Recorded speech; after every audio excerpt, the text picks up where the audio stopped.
Think பண்ணுறேன், feel பண்ணுறேன், walk பண்ணுறேன்.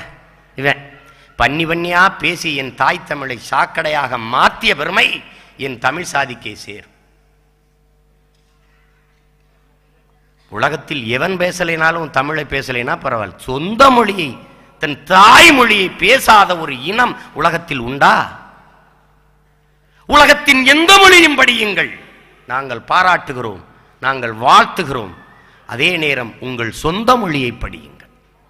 எந்த மொழி படித்தும் பிற நாடுகளில் போய் உயர்ந்த வேலையில் சேர்ந்து நீங்கள் கை நிறைய சம்பாதிப்பது, வசதியாக வாழ்வது, என் அன்பான மக்களே, நீங்கள் வாழ்வதற்கு நம் தாய்மொழி படிப்பது நம் இனம் வாழ்வதற்கு என்பதை நீங்கள் மறந்துவிடக்கூடாது.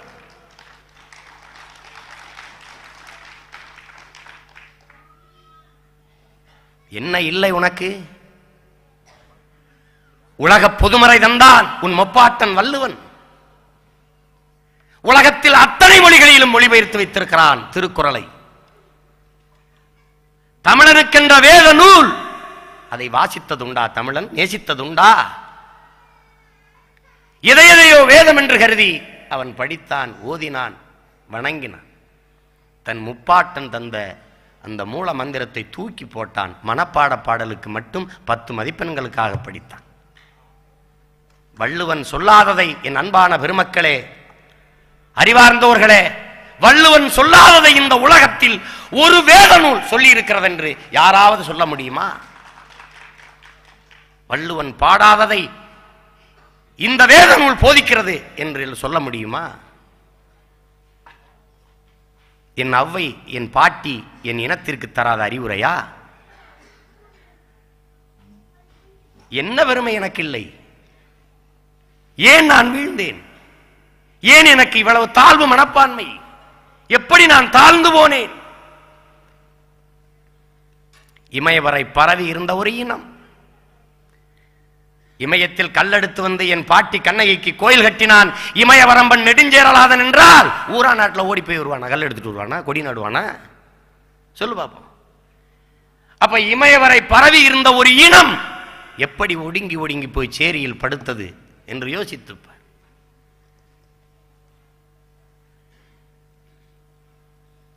எங்கள் ஐயா தேனிசை செல்லப்பா அவர்கள் கூட பாடுவார்கள், என்னடா தமிழா, உலகத்தில் எங்கு போனாலும் உனக்கு உதயா, உன் முன்னவன் இமயம் வென்றானே அது கதையா என்று பாடுவார். இமயம் வென்றோம், கடாரம் கொன்றோம், வாதாவி வென்றோம், எங்க எல்லாம் எல்லாம் எங்க? நம் முன்னோர்கள் வென்றார்கள், நாடை அடைந்தார்கள். ஆனால் என்ன நடந்தது?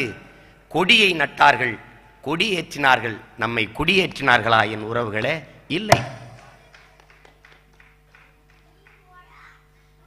அவன் கொண்ட நிலப்பரப்பில் எம் இனத்தை குடியேற்றி இருந்தால் இன்றைக்கு உலகத்தில் பாதி தமிழன் நாடாக இருந்திருக்கும். செய்தானா? இல்லை. ஏன்? தமிழனின் பிறவி பெருமை, அவனுக்கு இருந்த பெருந்தன்மை. வந்தவரையெல்லாம் வாழ வைக்கும் தமிழினம் என்ற பெருமையில்தான் இந்த இனம் சொந்த இடமில்லாது அண்டி அண்டி பிழைக்க அந்நிய தேசங்களை ஓடி அலைகிறது. என் உறவுகளே, வந்தவரையெல்லாம் வாழ வைத்தான், இவன் வாடகை வீட்டில் குடியேறினான். உன்னை எப்படி பெருமைப்படுத்தி வீழ்த்தினான்? நீ நல்லவன், வடிவேல் கதை போல, நீ நல்லவன், ரொம்ப நல்லவன், பெரிய பண்பாளன், நீ அருள் கொடையாளன், தாராளமானவன், நீ அப்படி இப்படி என்று உன்னை புகழ்ந்தான். ஏறி மிதிச்சு எல்லாரும் போனான். அதுதான் நடந்தது. தமிழர்கள் போல நல்லவர்கள் யாரும் இல்லை என்று சொன்னார்கள். அவன் உண்மையிலே நல்லவனாக வாழ நினைத்தான், நாசமா போனான். நீ வீசி விளையாண்ட வேலும் வாழும் எங்க? என் அண்ணன், என் அருமை தலைவன் என்னிடத்திலே கேட்டார், தம்பி, தமிழர்கள் வீசி விளையாண்ட வாழும் வேலும் எங்க என்று. அதான் பூஜை அறையில் இருக்குது அண்ணா, பொருள் காட்சியில் இருக்குது என்று சொன்னேன். உன்னுடைய வாளும் வேலும் பூஜை அறைக்கு போனது, பொருட்காட்சிக்கு போனது. வந்தவன் எல்லாம் உன்னை போட்டு தள்ளிவிட்டு போனான்.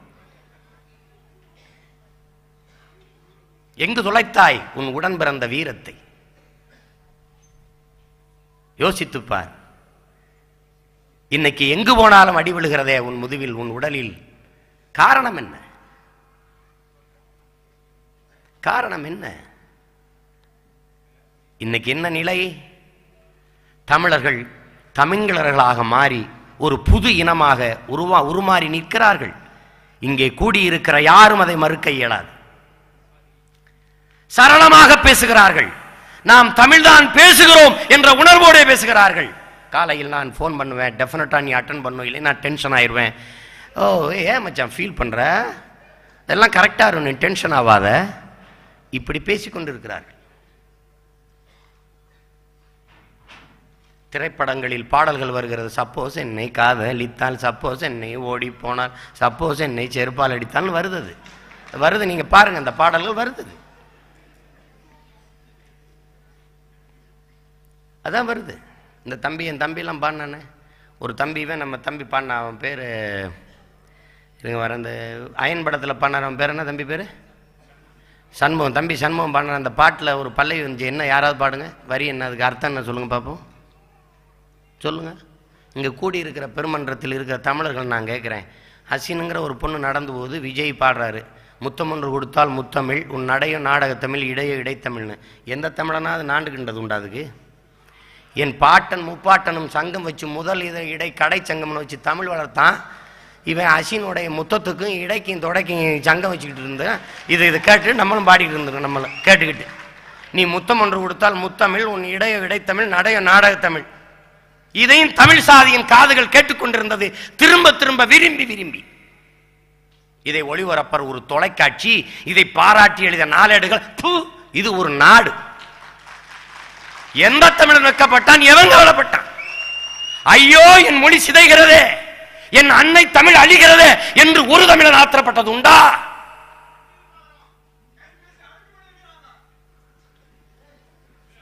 விட்டதுண்டா? உலகத்தில் சொந்த புத்தி இல்ல, சொல்லு புத்தியாது வேணும் என்று சொல்ல உண்டு. நம்ம உறவு, நம்ம ஊர்கள் நமக்குத்தான் அறிவில்ல. அண்டி பிழைக்க வந்த தேசங்களில் மற்றவர்கள் எப்படி வாழ்கிறார்கள் என்ற உணர்வு கூடவா நமக்கு இல்லை? உடையை வாங்கினோம் மாற்றானிடமிருந்து, அவன் மொழியை பேச ஆசைப்பட்டோம், தவறில்லை. அவன் பண்டிகையை நாம் கொண்டாட நினைத்தோம், பிறந்த நாளுக்கு கேக் வெட்டினோம், ஹாப்பி பர்த்டே என்று சொல்லிக் கொண்டோம். தமிழனுடைய வருஷ பிறப்பு, தமிழனுடைய புத்தாண்டான தை முதல் நாளை விட்டு ஜனவரி 1ஆம் தேதியை நியூ இயர் என்று, ஹாப்பி நியூ இயர் என்று ஒவ்வொரு தமிழனும் கரங்குலுக்கி கொண்டாடினோம். எல்லாத்தையும் பிறரிடமிருந்து கடன் வாங்கிய நாம், அவனிடம் இருந்த உணர்வை, மொழி உணர்வை, அதை நாம் கடன் வாங்கினோமா? அந்த பச்சை அவனிடமிருந்து நாம் பெற்றோமா? யோசித்து பாருங்க. இந்த மொழி, இந்த அரபிக் மொழியோடு ஒரு எழுத்து ஆங்கில எழுத்து கலந்து ஏதாவது ஒரு செவரில் எழுதி நீங்க பார்த்ததுண்டா? ஆங்கிலம் ஆங்கிலமாக எழுதப்பட்டிருக்கிறது, அரபி அரபியாக எழுதப்பட்டிருக்கிறது. பிரெஞ்சு தேசத்துக்கு போய் பாருங்கள். இங்கிலாந்திலிருந்து 30 கிலோமீட்டர் தொலைவில் அதன் காலடியில் இருக்கிற பிரெஞ்சு தேசத்திலே ஒரு வார்த்தை ஆங்கிலத்தோடு கலந்து பேசுவானா? ஒரு எழுத்து தன் மொழியோடு ஆங்கில எழுத்தை இணைத்து எழுதியிருப்பானா? ஆனால் நீ முனியாண்டி மகன் நாகராஜ், நாகராஜ் என்று எழுதுவதற்கு உனக்கு என்ன வலிக்குது? எம் நாகராஜ் என்று எழுதுறிய, எம்னு உன்னை தூக்கி கும்முன்னு உன் தலையில வச்சாத்தான் உனக்கு அடங்குது. என்னது? என்ன அப்ப வெள்ளக்காரனா? உலகத்துல 2 மொழியில் கையெழுத்திடுகிற ஒரு ஈன சாதி தமிழன் தான். ஈன சாதி தமிழன். 2 மொழியில கையெழுத்து, 2 மொழி. எவன் போடுறான் கையெழுத்தப்படி? போட்டா ஆங்கிலத்தில் போடு, இல்ல தமிழ்ல போடு. ஏன் அப்படி பழகிட்டோம்? அது பிழை என்று எந்த தமிழனும் கருதியது இல்லை. அதற்காக அவமானப்பட்டதில்லை, வேதனைப்பட்டதில்லை. என் தாய்மொழியை நான் பேசாது வேறெந்த நாய் பேசும் என்று எந்த தமிழனும் தனக்குள் கேட்டுக்கொண்டதில்லை. என் தாய்மொழி எதனின் தாழ்ந்து போனது, ஏன் அதை நான் பேச கேவலமாக கருத வேண்டும்? ஒரு தம்பியின் இடத்திலே சொல்லுகிறான், தமிழில் பேசினால் எவனன்னா மதிக்கிறான். எவன்டா நம்மளை மதிக்கணும்? மதிக்காத நாயை தூக்கி போட்டு மிதிடா. எவன் மதிக்கணும் உன்னைய? எவன் மதிக்கணும்? எவன் மதிக்கிறான்னா அப்படி ஆக்கிட்டான். என்னையே கேட்கிறானே, எப்ப சீமான் திருந்து வாயின்னு என்ன இப்படி பேசிட்டு இருக்கிறான் சொல்றாரு. Very good, very good. நீங்க ஆங்கிலமே கலக்காம பேசி போறீங்கல்ல, ரொம்ப சிறப்பு. ஃபென்டாஸ்டிக். அவன் என்னை பாராட்டுறான். எத்தனை பேர் ஒருத்தராவது மாயாண்டி குடும்பத்தில் நல்லா நடிச்சிருக்கீங்கன்னு சொல்லுவாங்கன்னு ஒருத்தரையாவது பார்க்குறேன். அண்ணே மாயாண்டி குடும்பத்தில் சூப்பராக நடிச்சிருக்கீங்கண்ணே, அண்ணே மாயாண்டி குடும்பத்தில் சூப்பராக நடிச்சிருக்கீங்கண்ணே, அண்ணே மாயாண்டி குடும்பத்தில் சூப்பர். இதுக்கு நடிக்காமல் செத்தே இருந்திருக்கலாம் நான். இது ஒரு கூட்டமன். என் அண்ணன் காசி ஆனந்தன் அவர்கள், தமிழா நீ பேசுவது தமிழா, அன்னையை தமிழ் வாயால் மம்மி என்று அழைத்தாய், என்னடா தந்தையை டேடி என்று அழைத்தாய், இன்னுயிர் தமிழை கொன்று நீ துளைத்தான் ஒரு பாட்டை எழுதி அந்த பெருங்கவிஞன் உணர்ச்சி பாவலன் என் தமிழ் சாதிக்கு உணர்வூட்ட மொழி உணர்வூட்ட பாடிய பாடலை கேட்டுவிட்டு ஒரு தம்பி, ஐயா எனக்காக இன்னொரு தடவை அந்த பாடலை பாடுங்கள் ஐயா என்று சொன்னபோது, உணர்வுள்ள தம்பி கேட்கிறானே என்று அவர் பாடி காட்டியிருக்கிறார். பாடி முடித்தவுடனே அவன் சொன்னானாம், ஐயா சூப்பரா பாடினீங்க ஐயா அப்படின்னு. இந்த தமிழனை என்ன செய்து திருத்தலாம் என் உறவுகளே, நீங்கள் யோசித்து பாருங்கள். உலகத்தில் எந்த மொழி படித்தாலும் சொந்த மொழி தெரியாதவனை இந்த உலகம் முட்டாளாகத்தான் கருதும். என் அன்பான உறவுகளே, இதை நீங்கள் மறந்துவிடக்கூடாது. பெண் குயின் இனம் அழிகிறது, நீர் யானை இனம் அழிகிறது, பனிக்கரடி இனம் அழிகிறது, வரிப்புலி இனம் அழிகிறது என்று உலகத்தில் உயிரினங்கள் மீது பிரியங்கொண்டோரெல்லாம் வனவிலங்கு காப்பகங்களை அமைத்து